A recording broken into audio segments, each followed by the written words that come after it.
జరుగుతున్నా నన్ను చంపాలని చూస్తున్నారని ఎన్ని ఫిర్యాదులు చేసినా, నాకు రక్షణ కల్పించమని ఎస్పీ గారికి కలెక్టర్ గారికి ఎన్ని గ్రీవెన్స్లో ఫిర్యాదు చేసినా ఫలితం లేదు సరికదా. దాడి చేసిన వారిపై ఇప్పటి వరకు ఛార్జ్ షీట్లు మంచెడ్డ వేయలేదు. అంతేకాకుండా సమయపాలన లేకుండా ఆమదాల వలస మండలంలో ముద్దాడిపేట ఇసుక రీచ్లో రాత్రి అయితే వందల కొద్ది లారీలు అక్కడ నివాసయోగ్యంగా ఉన్న ప్రజలైతే పూర్తిగా వాళ్ళు ఉండలేని పరిస్థితి. ఎంతో మంది ఫోన్లు చేయడం చెప్పడం, ఎందుకంటే ప్రతి ఒక్కరు కూడా ఇప్పుడు చూశారు నా మీద ఎన్ని రకాలుగా దాడులు చేశారు, ఎన్ని రకాలుగా ఏం చేశారు వాళ్ళ ఇష్టం. ఏదైతే మాట్లాడినప్పుడు అధికారం ఉంది, ఎమ్మెల్యేగా ఉన్నారు, లేకపోతే ఇంకోటి ప్రతి దానికి ఒక పద్ధతి ఉంటదండి. మాంసం తిన్నామని దుమ్ముల మెడలో వేసుకోరు కదా, మరీ దుమ్ముల మెడలో వేసుకొని మాకు అడ్డేంటి మాకు అంతేంటి మేము దాడులు చేస్తాం మేము చంపేస్తాం మంచి చేస్తాం అంటే అది కాదు. ప్రతిదానికి ఒక పద్ధతి ఉంటది.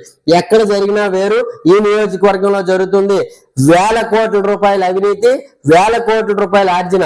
ఏదైతే 10 సంవత్సరాలు 2014 తరువాత 19 మధ్యన ఏదైతే పురుషోత్తపురం రీచ్ లో ఆ రోజు లారీలు మునిపోయినప్పుడు జిల్లా కలెక్టర్ ధనుంజయ రెడ్డి గారు ఇసుక దందా చేశారన్నట్టు ఇప్పుడు ఏదైనా జరిగితే ఇటు నాగావళి కానీ అటు వంశధార ఏదో పురుషోత్తపురం 1-2 వంశధార, ఇటు కాకండి ముద్దాడిపేట నాగావళి కానీ ఇంకా అనాథరైజ్ రీచ్ల్లో ఇప్పుడు అటువంటిది జరిగినప్పుడు కూడా ఆ రోజు ముఖ్యమంత్రిగా రావడం జరిగింది ఆ ప్రభుత్వంలో. అటువంటిది ఒకవేళ ఇప్పుడు జరిగినా సరే ఇప్పుడున్న కలెక్టర్ గారు ఏదైతే